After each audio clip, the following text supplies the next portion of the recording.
혹시 방송실 소방안전교육 자막 준비한 거 있어요? 네, 다음 주에. 오늘 본문은 이 전체적인 배경을 이해하지 않고 그냥 막 읽어 내려가면 난감한 본문이에요. 민망하기도 하고. 바울과 바나바라고 하는 초대교회 중요한 지도자입니다. 둘은 1차 선교여행을 함께 동역했을 뿐만 아니라 최초의 선교사를 파송한 안디옥 교회가 기초를 다질 때 함께 사역했던 사이예요. 어떻게 보면 절친 중에 절친인 사이예요. 그런데 오늘 본문에 보니까 둘이 마가라고 하는 사람을 2차 선교여행에 다시 참여시키느냐 하는 문제를 가지고 바울은 안 된다. 1차 선교여행 때 중간에 예루살렘으로 돌아가 버린 사람 쓸모없다, 안 된다 하고, 바나바는 아니다, 데리고 가자 하는 문제로 심하게 다투다가 서로 헤어졌대요. 이런 민망한 일이 어디 있습니까? 그런데 성경은요, 사람을 미화시키지 않습니다. 있는 그대로 드러냅니다. 그런데 다툼과 분쟁처럼 보이는 이 본문 안에 오늘도 여김없이 우리에게 주시는 하나님의 은혜의 메시지가 담겨 있다 하는 것입니다. 두 지도자의 다툼, 이것도 무슨 중요한 이슈도 아닌 사람 한 사람을 데리고 가느냐 마냐의 문제로 이렇게 다투서 헤어지기까지 한다. 두 사람의 성향이 어떻길래 서로 성격이 안 맞으면 동역도 못하는구나, 이런 차원으로 해석할 수 있을까요?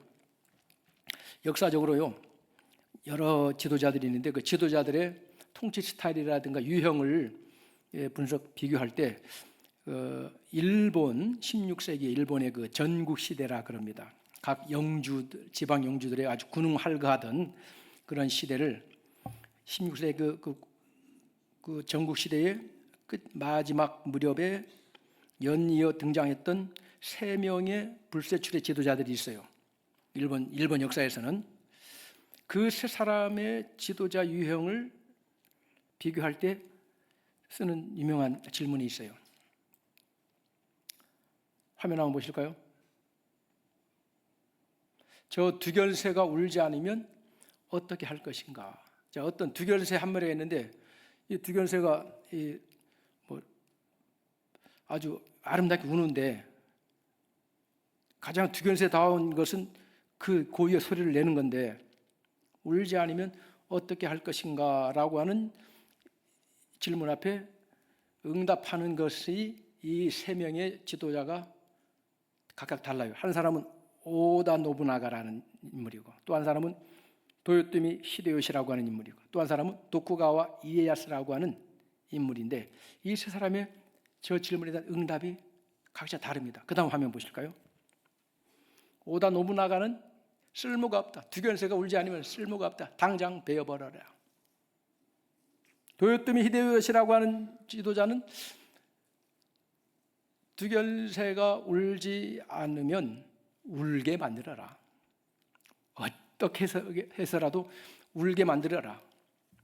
도쿠가와 이에야스라고 하는 지도자는 두견새가 울지 않으면 울 때까지 기다려라, 이렇게 했습니다. 이 3사람의 응답이 이들의 지도자 유형을 가장 정확히 드러낸다는 거죠. 이 오다 노부나가는 급진적인 사회개혁을 단행한 그런 정치 지도자였습니다. 그 당시에 인재를 등용할 때 기존의 신분과 계급의 이 모든 것을 타파하고 출신을 묻지 않고 능력 있는 자를 등용하는, 당시 사회에서는 아주 혁신적 개혁자였습니다. 그런 스타일이었어요. 도요토미 히데요시, 그 다음을 이어간 도요토미 히데요시는 가난한 농가의 출신입니다. 얼굴 모양새도 일본말로 고자르, 원숭이 같이 생겼고 키도 자그만해서 어릴 때 원숭이라고 하는 별명이 따라붙었습니다. 그런데 이 사람은 자기의 그 출신 성분의 약점을 극복하기 위해서 유력한 집안의 양자로 들어갑니다. 아주 귀족 사회에 동화하려고 적극적으로 노력합니다. 그리고 타고난 그러한 지략, 그리고 인간관계를 구축하는 그 능력이 탁월해요. 그래서 이 사람은 원래 저 오다 노부나가의 아주 몸종이었어요. 어떤 식이냐? 추운 날 주인님이 행차하기 전에 먼저 가가지고 주인님의 신발을 품에 품어가지고 이렇게 했다가 주인님 나오면 체온으로 따뜻하게 만든 다음 신으십시오. 이렇게 하던 사람이었어요. 그런데 이 오다 노부나가에게 총애를 받습니다. 그리고 승승장구해요. 그래서 이 도요토미 히데요시의 통치 방식은 아주 실용적이에요. 실용적이면서도 그리고 그걸 타협적으로 이루어 나가는 방식이었습니다. 그리고 국내의 어떤 문제를 해외에 팽창 정책을 쓰면서 그걸 또 전환하기도 하는 그런 방법. 이 사람이 유명한 1591년 임진왜란을 일으킨 사람이에요. 1597년에 또 정유지혜란을 일으켰다가 그 다음에 죽죠. 딱 그 유형에 맞게 통치해요. 도쿠가와 이에야스는 그 당시 한 지방의 한 영주, 그걸 다이모라 그래, 다이묘. 영주의 자제입니다. 그런데 5살 때 유력한 영주인 이마가와 집안에 볼모로 잡혀가요. 그 당시 어떤 패권 알력 관계 때문에 그런 걸 하죠. 볼모로 해서 딱 그 집안에 사람 하나를 딱 볼모로 잡아서 너의 가문은 우리 가문에게 종속됐다 하는 식으로. 그리고 볼모로 잡혀갔다가 13년 만에야 자기 영지로 돌아옵니다. 이때의 그 어린 때의 그 경험이 이 사람에게 딱 통치 방식을 결정해 버립니다. 인내하고 서두르지 않고 대세를 면밀히 관찰하고 상황에 맞게 유연하게 대처하는 법을 체질적으로 체득하게 되는 거예요. 그래서 이 도쿠가와 이에야스가 결국 1603년에 일본 전국 전체를 천하평정을 해가지고 에도 막부 시대라고 하는 그 막부 시대, 약 250년 지속되다가 메이지 유신 때까지 지속되는 그 에도 막부 시대의 문을 연 천하 통일을 하는 사람이 돼요. 이 도쿠가와 이에야스는 어떤 위기 앞에서도 서두르지 않습니다. 세월이 해결해 줄 것이란 믿음으로 적절한 때를 기다릴 줄 아는 그런 유형이었어요. 3가지 유형. 각자 그 당시에 당대의 일본 천하를 호령했지만 기질과 통치의 유형은 각자 다른 인물을 이런 식으로 비교 평가합니다. 리더십 평가할 때. 자, 그렇다면 바울과 바나바라고 하는 초대교회 사도들을 제외하고는 가장 영향력 있는 두 기둥과 같은 바울과 바나바가 이렇게 서로 극렬하게 다투어서 헤어질 정도인데 이 두 사람의 지도자 유형과 기질이 서로 다르기 때문에 헤어졌던가? 라고 우리가 볼 수도 있겠죠. 자, 그러면 오늘 이 본문의 장면에 있기까지 바울과 바나바의 기질, 그리고 그 기질을 통해서 엿볼 수 있는 그들의 지도자의 어떤 스타일을 우리가 엿볼 수가 있습니다. 먼저 바울은 어떤 인물이냐? 사도행전 7장 58절 이하 한번 함께 보겠습니다. 시작. 성 밖으로 내치고 돌로 칠세 증인들이 옷을 벗어 사울이라는 청년의 발 앞에 두니라. 사울은 그가 죽임당함을 마땅히 여기더라. 사울이 교회를 잔멸할세 각 집에 들어가 남녀를 끌어다가 옥에 넘기니라. 초대교회를 가장 선봉에 서서 박해하였던 사람이 바로 사울이라는 청년, 바울이에요. 히브리식 이름으로 사울. 예. 그리고 스데반 집사의 순교 현장을 직접 현장 감독했을 뿐만 아니라 그 여세를 몰아가지고 교회를 잔멸하죠. 잔멸하다는 단어가 원어적으로 어떤 뜻이냐면 멧돼지가 농작물을 가서 막 다 파헤쳐버리는 걸 얘기하는 겁니다. 완전히 교회를 쑥대밭 만들어버리는데 앞장선 사람이에요.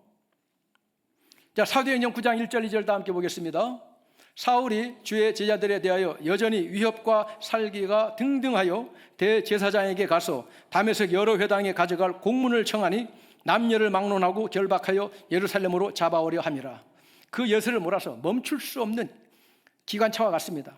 돌격앞으로요. 하여튼 예수 믿는 사람들을 다 박멸하는 것이 하나님의 영광을 위한 길이다. 한번 딱 목표가 정해지면 누구도 붙잡을 수 없을 만큼 돌격 앞으로 해요.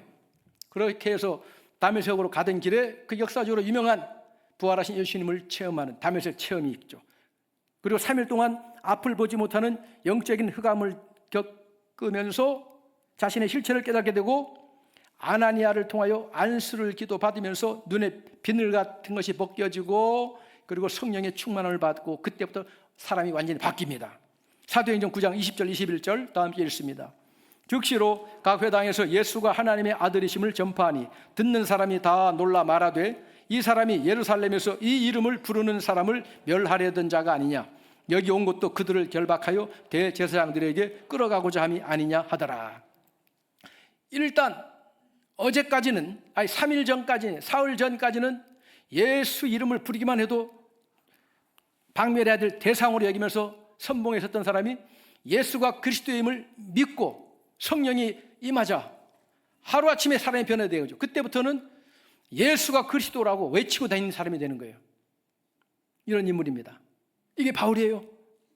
바울의 어떤 기질과 바울의 어떤 지도자로서의 그런 모습을 우리가 엿볼 수가 있겠죠. 자, 반면에 바나바는 어떤 기질, 어떤 유형의 지도자였을까? 이거 역시 사도행전 기록을 통해서 우리가 엿볼 수가 있습니다. 사도행전 4장 36절 다 함께 읽겠습니다. 구브로에서 난 레위족 사람이 있으니 이름은 요셉이라, 사도들의 일컬어 바나바라, 번역하면 위로의 아들이라 하니 그가 밭이 있음에 팔아 그 값을 가지고 사도들의 발 앞에 두니라. 이 바나바라고 하는 인물은 레위족 요셉, 본래 이름이 요셉인데 그가 신앙적인 인격과 그가 행하는 일의 특성을 따라서 바나바라, 위로의 아들이라고 하는 별명을 얻은 사람이에요. 이 사람은 연약한 사람들, 어려운 사람들을 주의 심장으로 보듬고 그들을 위해 내가 할 수 있는 무엇인가를 최선을 다해서 돕는 그러한 유형의 사람이었습니다. 자, 이 바울과 바나바의 만남을 어떻게 되느냐? 바울이 예수 그리스도를 믿은 후로부터 예수가 그리스도이다 전하면서 박해를 받는 사람이 됩니다. 그래서 다메섹에서 밤에 바구니에 태워가지고 성벽으로 달아내려서 피신합니다.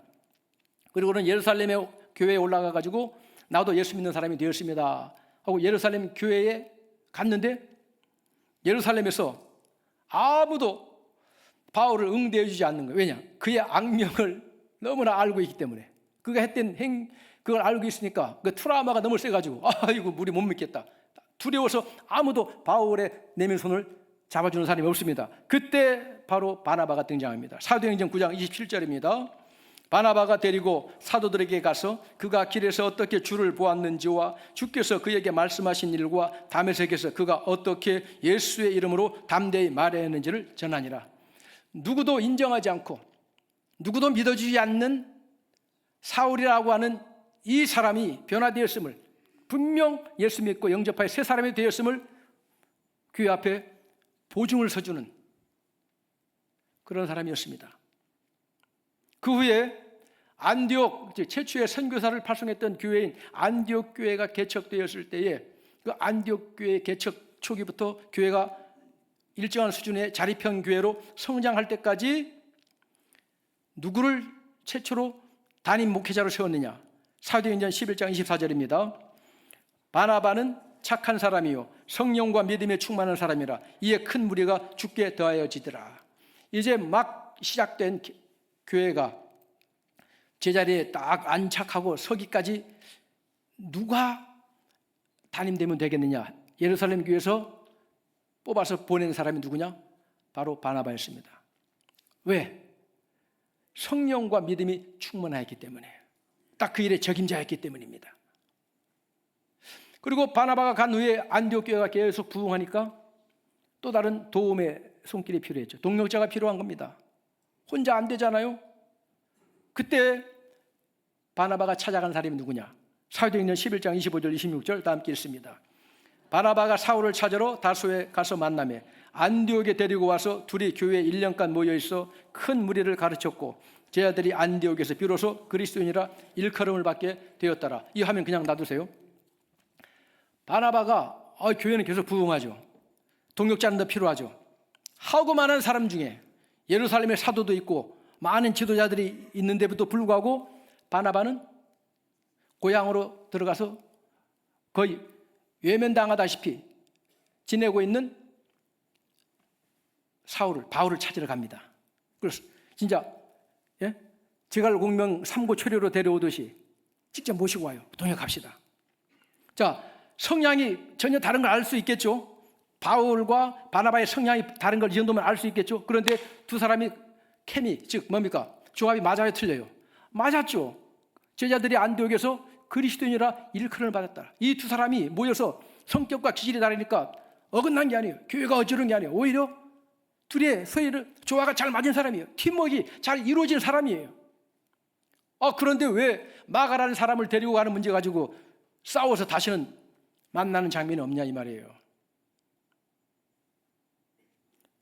사도행전은 처음에는 바나바와 바울이라고 하는 인물을 동시에 등장시킬 때 항상 앞세우는 인물이 바나바였습니다. 그래서 바나바가 먼저 나오고 그 다음 바울이 나왔어요. 그런 패턴으로 가다가 1차 선교 여행이 시작되면서부터 바울과 바나바라고, 바나바 바울에서 바울과 바나바 이름의 순서가 바뀌어 나오기 시작합니다. 이거는 우열을 얘기하는 게 아니라 누가 앞서고 뒤서고가 아니라 사도행전은 역사책입니다. 교회를 통하여 복음의 확장이라고 하는 역사의 그 중심에서 사역을 하는 입장에서는 예수님이 바울을 불러 세웠기 때문에 그 사역을 현장에 있어서는 바울의 이름을 먼저 언급한 겁니다. 그래서 1차 선교여행도 두 사람이 팀워크를 이뤄가지고 성공적으로 마쳤고, 또 교리의 본질에 대한 문제도 예루살렘 공회에 파송돼가지고 좋은 결론을 받아내고 가지고 왔습니다. 잘 되다가 마가를 데려가는 문제 때문에 헤어졌는데, 이 마가는 예루살렘의 아주 부잣집 외동아들이었습니다. 예수님의 마지막 만찬의 자리도 그 집에서, 그리고 오순절 성령 강림의 장소 120명이 모여서 기도하던 자리도 그 마가의 집 다락방이었습니다. 규모가 엄청나죠? 그런데 고생을 모르고 자라서 그랬는가? 1차 선교여행 때 좀 어려움이 닥치고 또 앞으로 진행될 상황을 보니까 도저히 엄두가 안 나가니까 아마 돌아간 것 같아요. 바울은 그것 때문에 이 사람 안 된다는 거죠. 근데 바나바는 데리고 가겠다. 그런데 이 두 사람이 헤어진 것은 각각 자기의 사명에 입각해서 나름대로의 최선의 길을 선택했기 때문입니다. 두 사람이 헤어진 원인은 복음으로 인해서, 복음을 위해서 헤어졌던 것입니다. 각자 사명은 달랐습니다. 그러나 목적은 동일했습니다. 무엇이냐? 생명을 살리는 복음 전파입니다.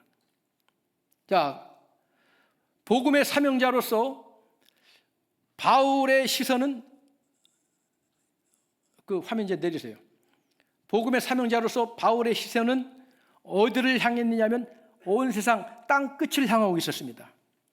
바울은 그래, 땅 끝까지 가서 복음을 전해야 된다. 그러니까 늘 마음이 그 땅 끝을 향하기 때문에 무조건 밀고 나가야 돼요. 그래서 그 사명을 감당함에 있어서는 완벽하게 준비단, 즉 전투력이 막강한 용사와 같은 사람이 필요하지. 중간에 돌아가겠다. 기껏 해외 선교 나갔는데 가기 전에는 뭐 아골고짝 기쁜 걸 주를 위해 가겠습니다. 찬송 부르고 가놓고는 현지에 가니까 여건이 다르거든요. 한국 여건 이거 천지 차이거든요. 뭐 먹거리부터 시작해서 뭐 자는 문제, 특히 제일 어려운 게 화장실. 기가 막힌 게. 그래서 징징거립니다. 나 비행기표 끊어주세요. 집에 갈게요. 기가 막혀. 그렇게 해서 돌아가 보세요. 그래서 바울은 아니다 이거지. 그런데 복음의 사명자로서 바나바의 시선은 어디에 머무르느냐? 저 땅 끝이 아니라 바로 가까이 있는 그 한 사람이었습니다. 모든 사람들이 너는 안 돼, 너는 쓸모없어 하는 바로 그 한 사람에게 그의 사명의 시선이 꽂혀 있는 사람이었어요. 그의 유형이 그래요. 그 한 사람을 그리스도의 온전한 제자로 세우는 것이 바나바의 선교 사명이었습니다. 사랑하는 성도 여러분, 선교를 한다고 하면 꼭 교회 밖 세상 저 땅끝까지 가는 것만이 선교가 아니라 교회 안에서 내 곁에 있는 그 한 사람이 선교의 대상이 될 수도 있다는 것을 믿으시면 아멘입니다. 우리 안에 선교지가 있어요.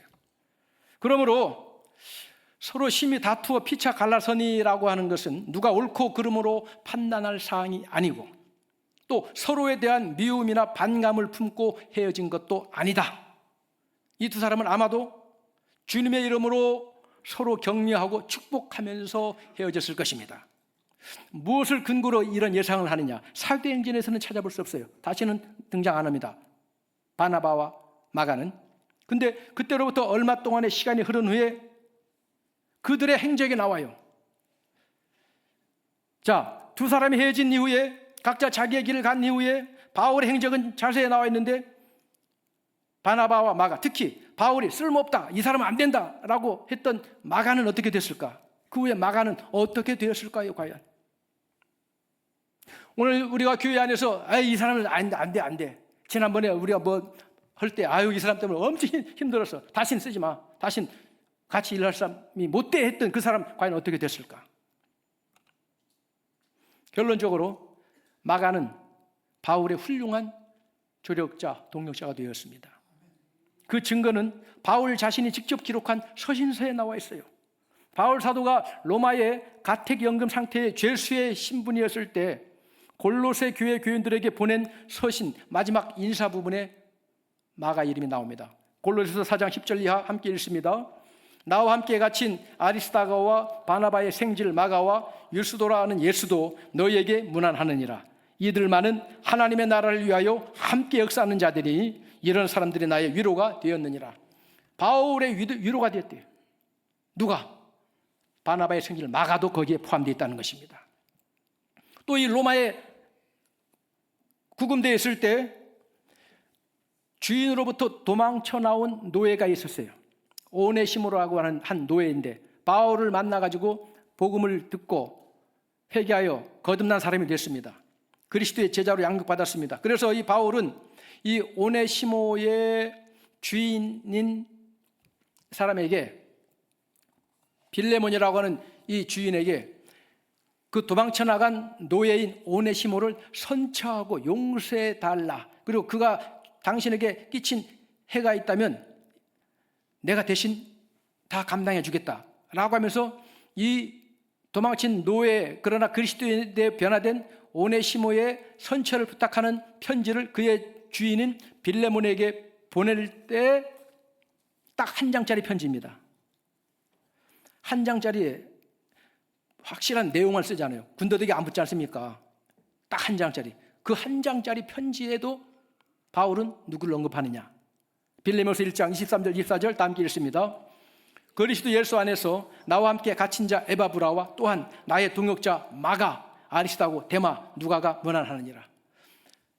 바울 사도가 1차 로마의 감옥에 갇혀 있을 때, 물론 가택 연금 상태이지만 거기 함께 있었던 사람이 누구냐? 마가였어요. 어느 시점에 다시 합쳤는지 모르지만 마가가 로마의 감옥에 있을 때 마가가 함께 있었던 사람이에요. 여기 나와 함께 있는 마가도 당신에게 문안합니다. 그리고 바울이 로마에서 출소되고 석방되고 다시 두 번째로 로마의 투옥 감옥에 갇힙니다. 그 감옥에 갇혔을 때 바울은 거기서 결국 순교로 생을 마감합니다. 그때 자기의 죽음이 임박한 것을 알고 자기의 믿음의 아들이자 사랑하는 제자였던 디모데에게 스승으로서, 믿음의 아비로서 유언장과도 같은 편지를 보냅니다. 그게 디모데 후서예요. 그 디모데 후서에도 이렇게 기록합니다. 디모데후서 4장 9절 다 함께 읽습니다. 너는 어서 속히 내게로 오라. 데마는 이 세상을 사랑하여 나를 버리고 데살로니가로 갔고, 그레스게는 갈라디아로, 디도는 달마디아로 갔고, 누가만 나와 함께 있느니라. 내가 올 때에 마가를 데리고 오라. 그가 나의 일에 유익하니라. 바울 사도는 나의 떠날 기약이 가까웠다. 지금 나의 이제 마지막 순교할 때가 된 것 같다. 그러면서 여러분, 인간이요, 자기 생애의 막다른 골목, 종착역에 다다랐을 때, 이 세상에서 내가 다시는 볼 수 없는 얼굴들을 마지막으로 보고 싶을 때 여러분 누굴 찾습니까? 사랑하는 사람을 찾습니다. 무슨 동호회 같이 테니스 치러 다니던 사람 찾지 않습니다. 무슨 하던 사람, 사업 동력하던 사람 찾지 않습니다. 사랑하는 사람을 찾습니다. 그게 가족이 됐든 누가 됐든. 천하를 호령하던 나폴레옹도 세인트 헬레나라고 하는 섬의 유배대에서 마지막 생기를 마감할 때 그 천하를 호령하던 영웅 나폴레옹도 조세핀 자기 사랑하는 여인을 찾습니다. 바울이 그렇습니다. 내 죽을 기약이 가깝다. 이제 내 떠날 때가 됐는데 마지막으로 보고 싶은 사람이 있다는 거죠. 그 중에 누가? 디모데야. 어서 속히 오라. 근데 올 때 너만 오지 말고 나 누구도 보고 싶다. 마가도 데리고 와라. 아니, 이 사람 쓸모없어. 안 돼. 할 땐 언제고? 자기 인생의 끝자락에 갔을 때 내 곁에 있어주길 원하는 그 사람, 나의 사랑하는 사람이 돼 있다는 거예요. 할렐루야. 누가 하는 일입니까? 그래서 바울 사도는 결국 로마에서 참수형을 당해서 세상을 떠나 주님께로 갑니다. 바울 사도가 순교한 이후에 마가는 예루살렘 교회의 사도의 수레자였던 베드로의 동역자가 되었습니다. 베드로가 로마 제국 치하에서 대박해의 어두운 환란 가운데 처한 흩어져 있는 믿음의 형제들에게 그들을 격려하기 위하여 보낸 편지에서 베드로는 누구를 언급하느냐? 베드로전서 5장 13절입니다. 택하심을 함께 받은 바벨론에 있는 교회가 너희에게 문안하고 내 아들 마가도 그리하느니라. 할렐루야. 이야, 사도 베드로가 내 아들 마가 문안한다. 즉 베드로가 예루살렘 유대 지역을 벗어나서 이방 지역 그리고 저 로마로까지 가서 복음을 전할 때 그와 함께 있던 사람이 마가라는 걸 알 수 있습니다. 베드로는 갈릴리 어부 출신이기 때문에 외국어를 쓸 일이 없어요. 그래서 외국어를 몰라요. 헬라, 라틴어를 할 줄 몰라요. 그런데 예루살렘의 부잣집 외동아들이었던 마가는 이미 교육 수준이 높아가지고 헬라어도 할 수 있었어요. 그래서 그는 베드로에 동행하면서 베드로의 설교를 통역해주는 통역자도 되었고, 그리고 베드로의 설교를 받아서 최초에 기록된 복음서가 마가복음이에요. 누가 기록한 겁니까? 마가가. 누구의? 베드로의 설교를 받아 기록한 것. 그래서 마가복음은 순교자 그 저스틴이라고 하는 순교자는 베드로의 비망록이라 이름하기도 합니다. 자, 그런데 마가복음을 직접 기록한 저자인 마가가 그 마가복음에서 자신을 기록할 때는 어떤 모습으로 기록했을까? 여러분들이 만약 어떤 책을 쓸 때 여러분들을 그 책에 언급한다면 어떤 모습으로 언급하겠습니까? 못된 모습? 할 수만 있으면 좋은 모습. 어떤 모습? 그렇죠. 출판해가지고 막 남들에게 막 보일 책인데 가능하면 좋은 모습만 언급하겠죠.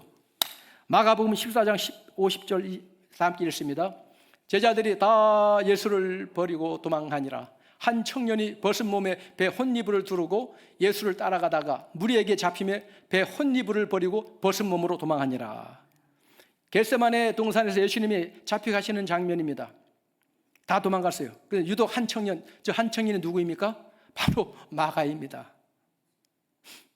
나는 예수님 잡혀갈 때 벗은 몸에 낮에는 외투요, 밤에는 덮고 자는 이불과 같이 둘렀다가 예수님 잡혀가는 모습 보고는 걸음아 나사렛라, 그것도 벗어놓고는 벌거숭이 몸으로 도망쳤던 사람이 나요 하는 겁니다.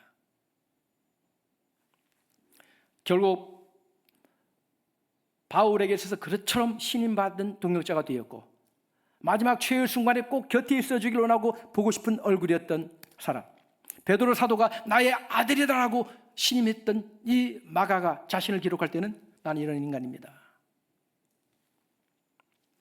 저는 오늘 이 본문을 가지고 베드로가 바울이 옳다, 선교를 위해서는 어쩔 수 없다, 바울의 손을 들어준다, 아니다, 바나바가 돼야 된다, 누가 옳고 그름으로 교훈을 하기에는 이 본문이 너무나 아까워요.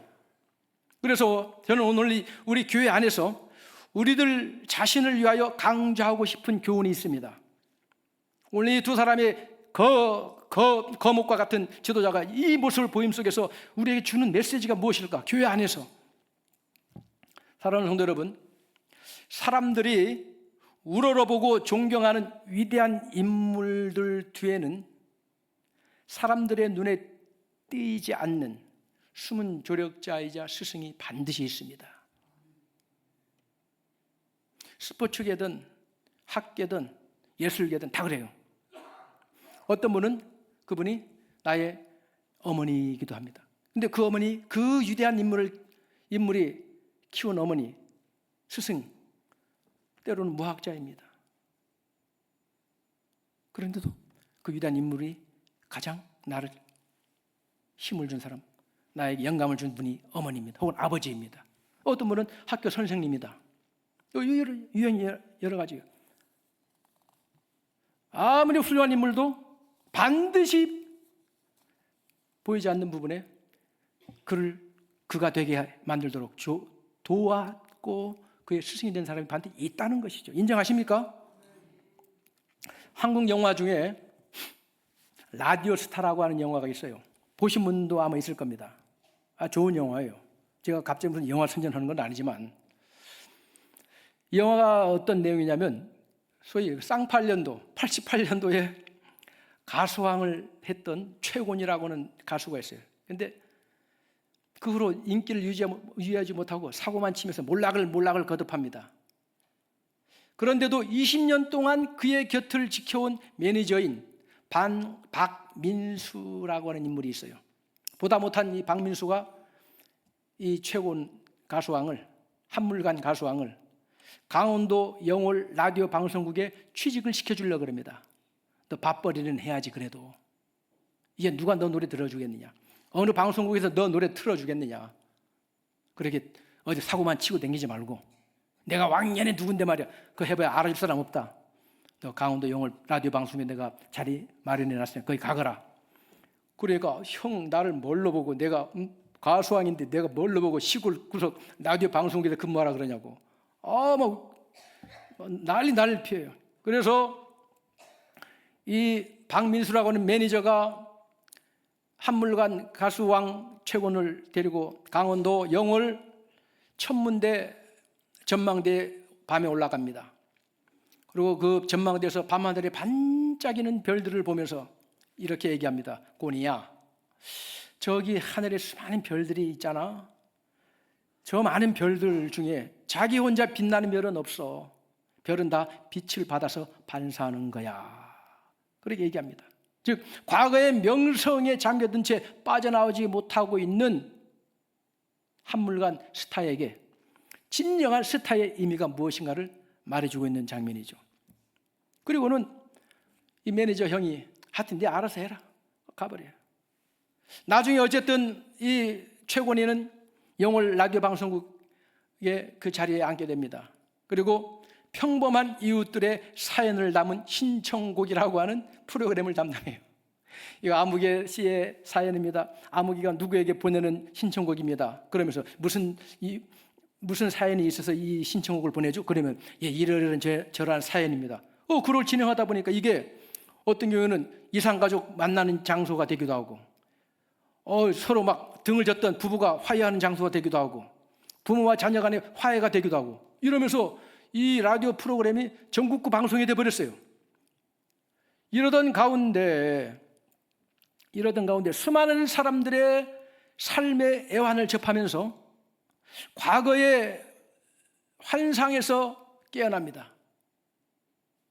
이 최곤이라는 사람도 수많은 사람들의, 평범한 사람들의 삶의 애환을 접하면서 자기를 발견하고 환상에서 깨어납니다. 그리고 말 그대로 철이 들어요. 철이. 어느 날 라디오 생방송을 진행하다가 이런 멘트를 합니다. 저도 사람 한 명을 찾습니다. 이름은 박민수, 나이 46. 딱 이렇게 하고는 갑자기 톤이 바뀌면서 진짜 형에게 얘기하듯 얘기합니다. 형, 민수 형 돌아와야지. 지금 장난치는 거지? 그 다음 하면, 형 듣고 있어? 형이 그랬지? 저 혼자 빛나는 별이 없다며. 와서 좀 비춰주라. 나도 반짝반짝 광 좀 내보자.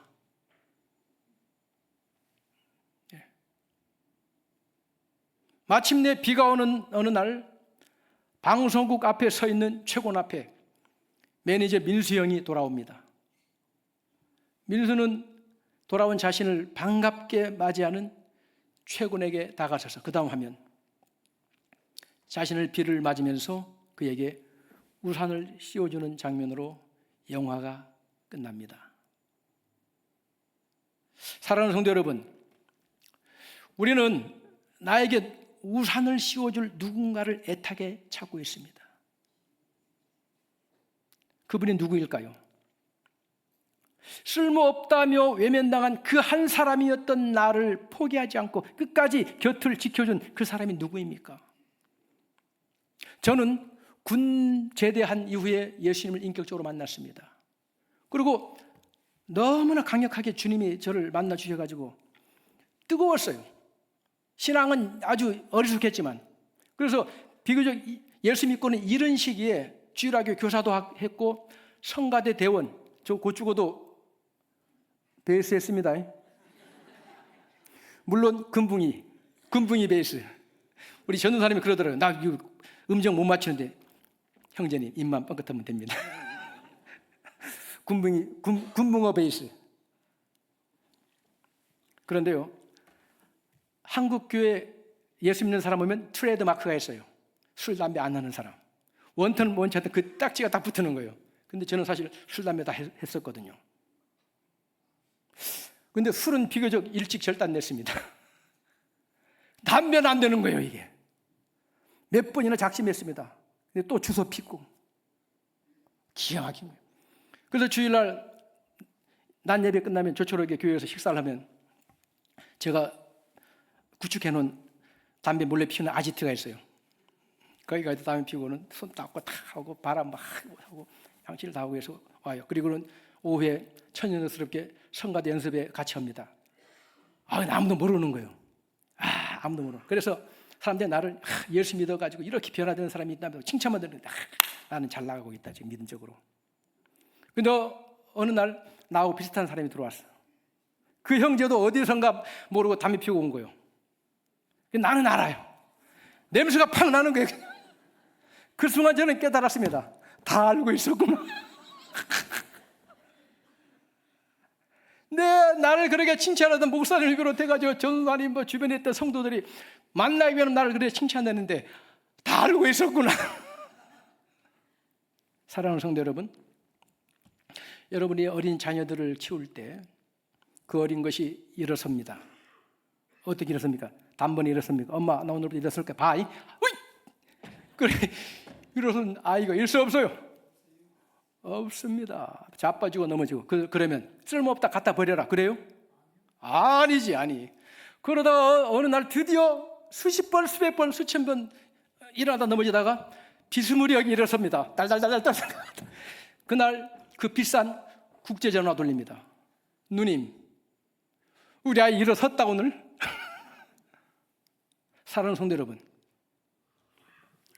못한 거 어쩔 수 없고 네 수준에서 어쩔 수 없어. 지금 너는 될 거야. 걱정 마. 그의 되어질 모습을 바라보는 겁니다. 99가지 미숙한 걸 보는 게 아니라 어쩌다 되어진 하나를 보면서 잘했네, 잘했어.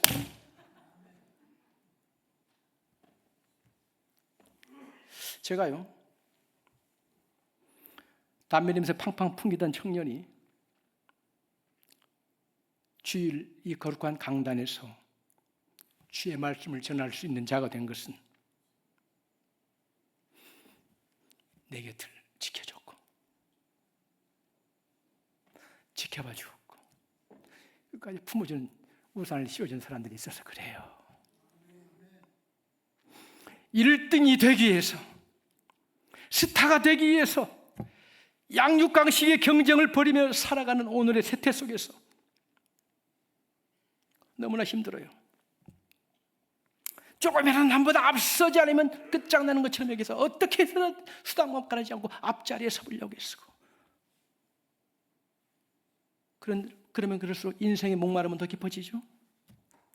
사랑하는 성도 여러분, 오늘 이 시대 속에서 우리들 자신의 위치를 어디에 놓고 살아가야 되겠습니까?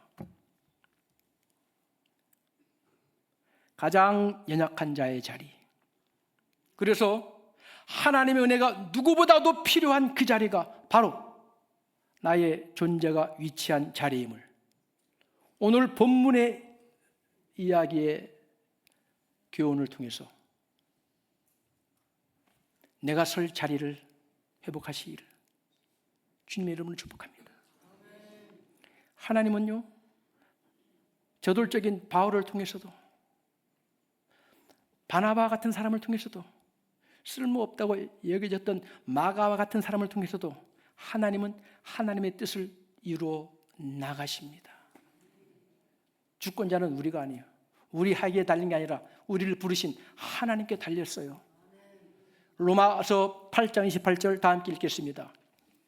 우리가 알거니와 하나님을 사랑하는 자 곧 그의 뜻대로 부르심을 입은 자들에게는 모든 것이 합력하여 선을 이루느니라. 기도하겠습니다.